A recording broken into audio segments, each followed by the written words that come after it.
didn't even get to cross.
The firmament shines in an unusual way, as if the universe itself understood the importance of this moment.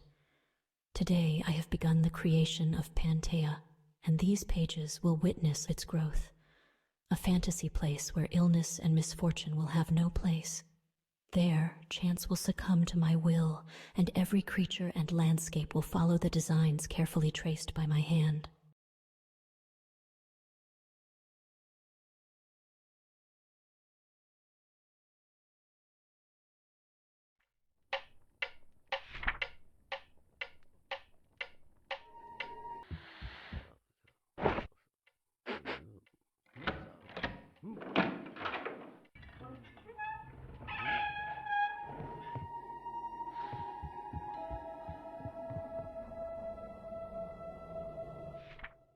The threads of the narrative unravel before my eyes, and the people of Pantea defy their destiny. They need a beacon, a guide to direct their destinies. And so, in an act of necessity, I decide to create the fairies. But I cannot do it in the same way as with the rest, for their essence would be the same, and their will equally uncertain. They must be born in the very bosom of Pantea, absorbing its history and being molded by its mysteries. But who could perform such an important task?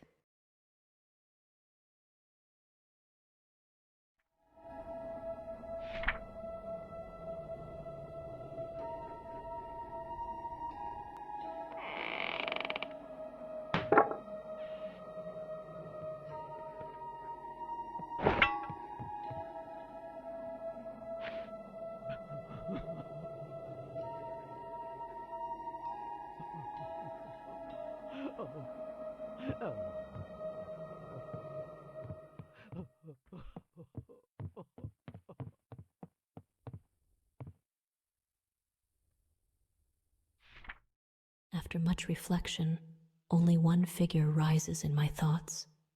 I look for Bruna, the witch of the forest, and I propose a deal.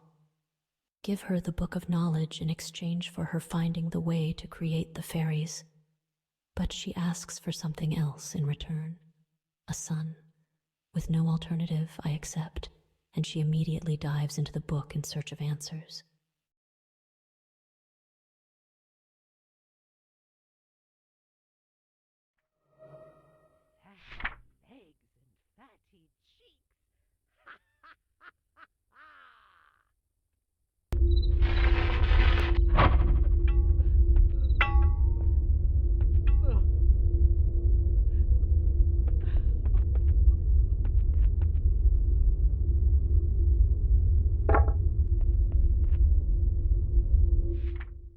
Bruna finally found a solution, but the price is huge.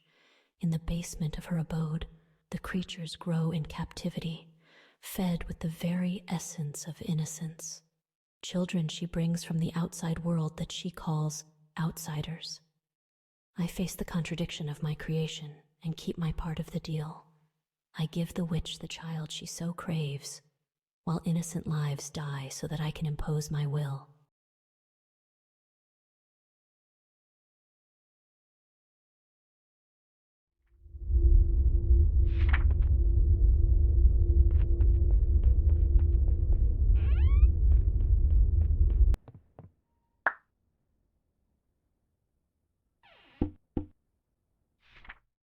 The fairies, now adults, fulfilled their role as guardians of the narrative.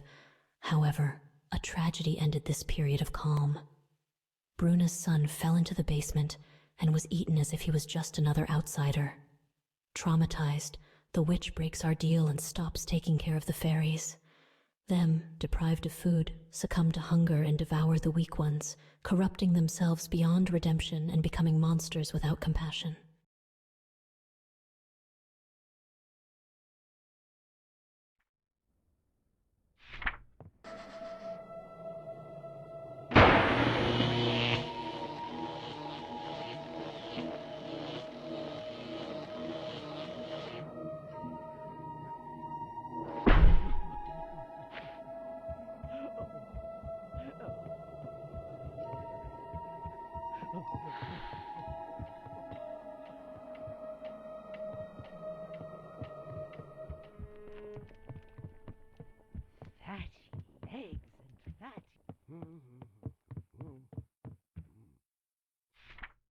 I tried to relieve the witch's pain by taking the siblings to her abode. However, I got the opposite. She glimpsed in Hansel an echo of her lost son, and, driven mad, she devoured the little boy in the attempt to erase those thoughts. The momentary calm she achieved by doing so became a constant need for her, and now, in her delirium, she has returned to capturing outsiders, but she no longer uses them to feed the fairies.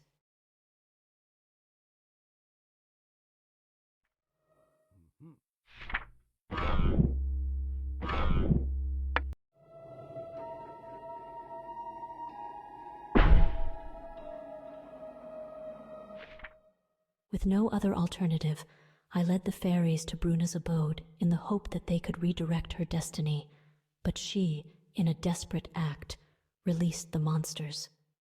The fairies, ancient guardians of the Pantea narrative, are slaughtered by those who were once their equals.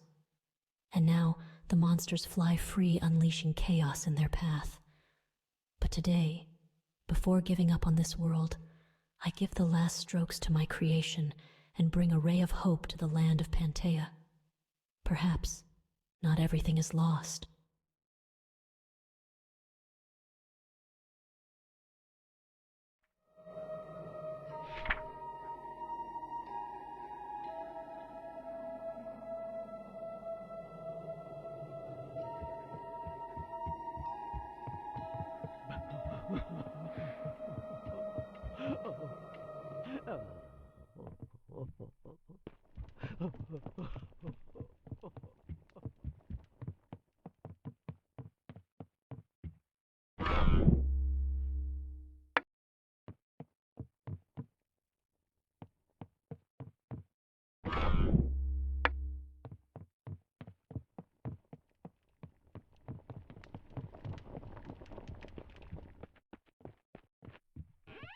I need this child.